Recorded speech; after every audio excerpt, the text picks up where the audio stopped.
शादी के बाद मर्द को अपनी जिनसी तस्कीन की अंजाम दही के लिए जो ताकत दरकार होती है उसे कुव्वत बा कहते हैं। ये बाज़ मर्दों में ज़्यादा और बाज़ में कम होती है, और जिस शख्स में ये कुव्वत जितनी ज़्यादा होती है उसे इस अमल में उतना ही ज़्यादा लुत्फ़ आता है। गर्म इलाकों में मसलन अरब के लोगों में शहवत ज़्यादा और सर्द इलाकों के लोगों में निस्बतन कम होती है। अगर मर्द में कुव्वत बा कमज़ोर हो और औरत में शहवत ज़्यादा हो तो ऐसी हालत में औरत को आसूदगी हासिल नहीं होती और औरत जमा से बेरग़बती बरतने के साथ साथ शौहर से नफरत भी करने लगती है, जिसकी वजह से मर्द हजरात मजबूरन ऐसे तरीके और टोटके ढूंढने लगते हैं कि जिनके इस्तेमाल से वो अपनी खोई हुई ताकत का खजाना वापस हासिल कर सकें।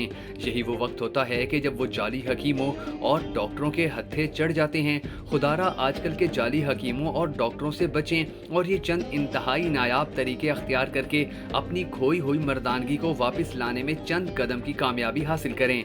सबसे पहली और अहम तरीन बात जो हमें कभी नहीं भूलनी चाहिए वो ये है कि मर्दाना कमजोरी ना ही ला इलाज मर्ज है और ना ही ये हर दूसरे मर्द का मसला है, बल्कि इस मर्ज की जितनी ज्यादा वजूहात हैं उनसे डबल इसके इलाज भी हैं। अगर आप मर्दाना कमजोरी का शिकार हैं और अपनी कुव्वत बाह में इजाफा करना चाहते हैं तो जाली हकीमों और डॉक्टरों की दवाएं इस्तेमाल करने के बजाय कुदरती ग़िज़ाओं से कमजोरी को दूर करने की कोशिश करें, क्योंकि ग़िज़ाओं के इस्तेमाल से आस्ता आस्ता जो ताकत हासिल होती है वो न सिर्फ मुस्तकिल होती है बल्कि इसमें इस्तेहकाम भी होता है और ऐसी कुव्वत के कोई मनफी असरात भी नहीं होते। लहसन न सिर्फ कसरत जमा या अयाशी की वजह से पैदा होने वाली जिनसी कमजोरी और नामर्दी का बेहतरीन इलाज है, बल्कि ये किसी भी वजह से ज़ाइल हो जाने वाली जिनसी ताकत की बहाली के लिए भी बेहतरीन टोटका है।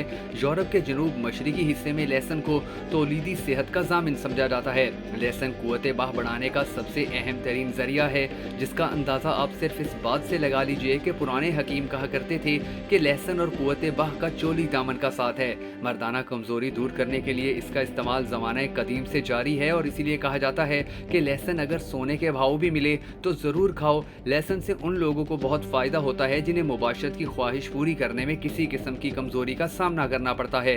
वो रोज़ सिर्फ 2 से 3 फलियाँ लहसन की हर सुबह निगल लें और इसके हैरान कुन नताइज से लुत्फ़अंदोज़ हों। इसी तरह प्याज के ज़रिए से हासिल होने वाली कुव्वत में बहुत ज़्यादा इस्तेहकाम होता है और ये एक ऐसा तरीका है कि जिसके कोई मनफी असरात भी नहीं। कुदरत ने प्याज में वो खसूसियात रखी हैं कि अकल हैरान हो जाती है।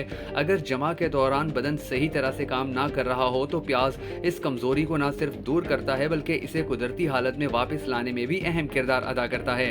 कदीम मिस्री, रोमन, यूनानी और अरब शहवत अंगेजी के लिए प्याज की अहमियत से बखूबी वाकिफ थे और आज भी इसके फवाइद अपनी जगह पर कायम व दायम हैं। आपने करना सिर्फ इतना है कि प्याज लेकर इसका 1 किलो पानी निकालना है और उसमें 1 किलो शहद डालकर उसको हल्की आंच पर पकाना है।